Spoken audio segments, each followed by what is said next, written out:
Hi, Capricorn. How are you? This is Lee at Fresh Astrology. And you're either watching this live on YouTube or you're watching it afterwards, after I've gone live on YouTube. So if I call out a name or say hello to someone, I'm talking to someone who's watching it live, so you don't get confused.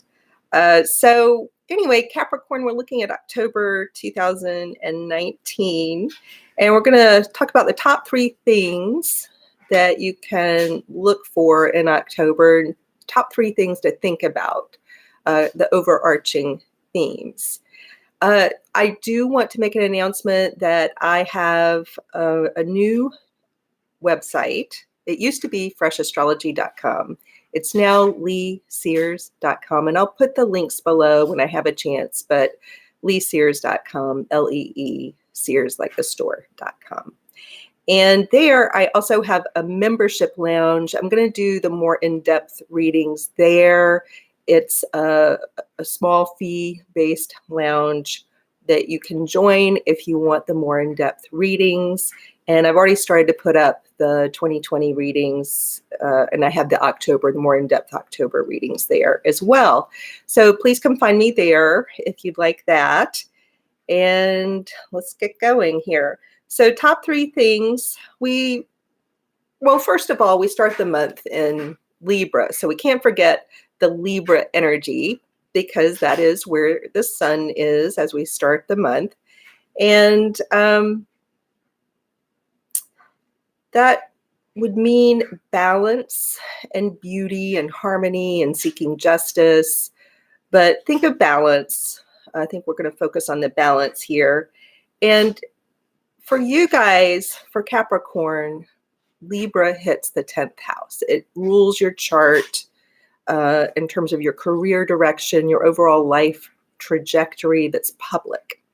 So if you don't work, it would be more like your larger public presence, how you seem to the public, how the public judges you, and where you kind of meet the world publicly. So if you're in college and you haven't yet begun, your career, your more serious, life career, it would be more about school and also maybe your social life, but it would be about the trajectory where you're heading. If you're retired, then it still has messages for you in retirement about what the planets are kind of asking you to do. So if there are a lot of planets up here in Libra, if you're retired, for example, just to give you an idea, the different meanings, if you don't have an actual, something you think of as a career, it would show that you need to be more outward in the world and not hold up at home. If you're a homebody right now, your energy is a little misplaced, although you do have Neptune and Uranus at the base of your chart. But it's a time to be more out and about in the world, maybe traveling. But I think for Capricorns who are career-minded and have career objectives, it's a time of new starts. It's a time when you really might literally be starting a job, a new position, a new type of career. So it is a turning point of sorts for you out in the world and how people see you. This can also show a major change of address, like moving to a different state or country. It can show, because of the position of Juno in your chart, which is also at the tip top of your chart, it can show changes in relationship that are more public. So that's how we start. And then the balance piece, I really think the balance is finding balance between your own needs and those of a partner. And that could be business partners, love partners, friends, finding balance. And that goes both ways, and it can be different from moment to moment through a day. Sometimes you need to make it all about you. Sometimes you really do. And sometimes you need to look more to, and keep in mind, this is in business and in friends and love, it's all. So it's just finding that balance. Do I need to now think about your needs, or how are you doing? Or do you do a lot of that or too much of that as Libra? Capricorn. We're talking to Capricorn, but we're talking about Libra balance. Sorry. We are talking to Capricorn. So Capricorn, it's about just finding that balance between you and the other and thinking honestly. Oh, hi from Holland. Nice to see you. Kuan Yin, what a lovely name, because I actually have a Kuan Yin. I can't go get it. It would take too long, but I have a Kuan Yin sitting here in my house. So with Saturn and Pluto in your first house, you've got a lot of Pluto energy. And this is a time, this month really has a lot of Pluto Scorpio energy. That's one of the other top three things. It's the second thing. So the first was balance, balancing career and me and you, that kind of balance. Second thing is there's a lot of Pluto Scorpio energy this month. You have several. Yeah, I wish I could have more Kuan Yins sitting around my house. It's a great energy to have. So Pluto Scorpio energy, first of all, it's directly in you right now because you have Pluto in your sign. Scorpio rules your 11th house, and a lot of the energy is going to be shifting in your chart from this career over to the 11th house that shows future direction. So the 10th is really your career trajectory and also changes in identifiers that the public sees, like a marriage, like a divorce, like a change of address. That's something that would be like on your CV, something public, like it could be change of telephone number, not that the public sees that as much anymore, but it's a big change that people can identify. And so that's how we begin the month. And then it really shifts to your whole future, how you're planning your future. This is a natural cycle for you. So it's not like it just happens, once in a lifetime that you start thinking about your future. It's an annual cycle. What makes it unique this year is the preponderance of Pluto Scorpio energy brought out by where Pluto is and how we begin the month with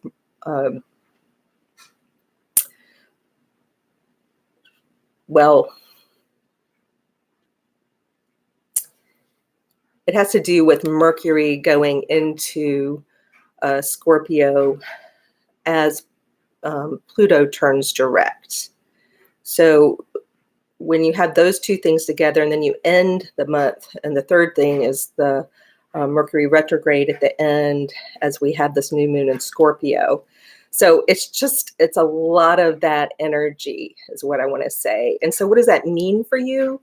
Well, since Pluto's in your sign and it governs your 11th house, and then the 11th house is very lit up with Mercury, it's a lot of conversation about what you want to do, where you want to go. It's a great time to have discussion with the relevant people in your life. Maybe they're employers, maybe they're, your significant other, your friends. It's a time to really discuss and think about. Mercury governs thinking as well. It's appropriate right now to really be thinking, where do I want to go? Where do I want to be? Those are the questions. Where do I want to be? Where do I want to go? And there's an implied we here because of the North Node in the 7th house and I think the involvement of Mercury. There's an implied we and some kind of balance there between you and others. So where do I want to go and where do we want to go? So neither should be ignored. That's the balance, going back to the balance. Don't ignore the where should we go, but don't ignore where do I want to go. And the two need to blend and fit somehow. And I would say if there's not a fit about where are we going and where do I want to go, I would say that you need to think about yourself. I know the North Node is in the 7th house, but it's really reflecting back to you some stuff you need to know about you. Oh, hi, Kuan Yin. So I'm glad this resonates for you. Good. Wait, I can't fully see your comment. Yes, where do I want to go? So do you get that? So Kuan Yin, since Kuan Yin is here, I'm going to address it to, this person, but it's for everybody.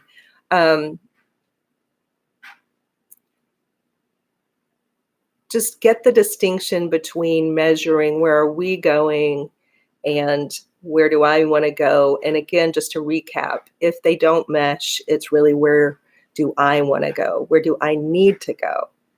There's a bit of a calling here, from your soul, your spirit, and there are going to be some fundamental things that you need. There's some kind of wounding with home and family that is healing actually now. So I would think of it in terms of your career direction, if that applies, but also what do you want to heal? What needs healing in your life? So if you need something to focus on, what is it that needs some deep healing for you? Make sure in these questions of where do I want to go, where do we want to go, that there's this idea of healing you. Something needs to be healed. Maybe there's a return home, or maybe you need to, if you did move a distance, how do I create a sense of family and home here? How do I nourish myself with whatever changes are going on with home and family? How do I nourish myself? And that needs to be a part of that bigger question, where are we going? Or where am I going? Where do I need to go? Where do we need to go? A part of that equation is how do I take care of myself and heal what needs to be healed? So that wraps up. So remember, top three things again. Let's just to review. We've got Pluto, Scorpio energy, Mercury retrograde, kind of underlining that. We have the idea of balance between me and we. And then we have the strong new start, the Scorpio new moon at the end of the month with the Mercury retrograde. And so it's really thinking, rethinking, talking, much discussion. And you may change your mind over the month about where are we, where am I going? There may be a change of mind, and that's okay. That's what you're supposed to be doing. You're supposed to be really hashing it out right now. Really taking the time, honoring these questions, because they're important questions for you this month. So don't forget, I'm at a new website. It's leesears.com. If you want the more in-depth reading, go there and join the membership lounge. You can subscribe as well to get on my mailing list for any announcements or, mailings that I send out. But if you subscribe, that's not the same as being a part of the membership lounge. That's something you have to click on, purchase, and it's a fee-based membership lounge, but it's very affordable. So I hope to see you there. Take care, guys.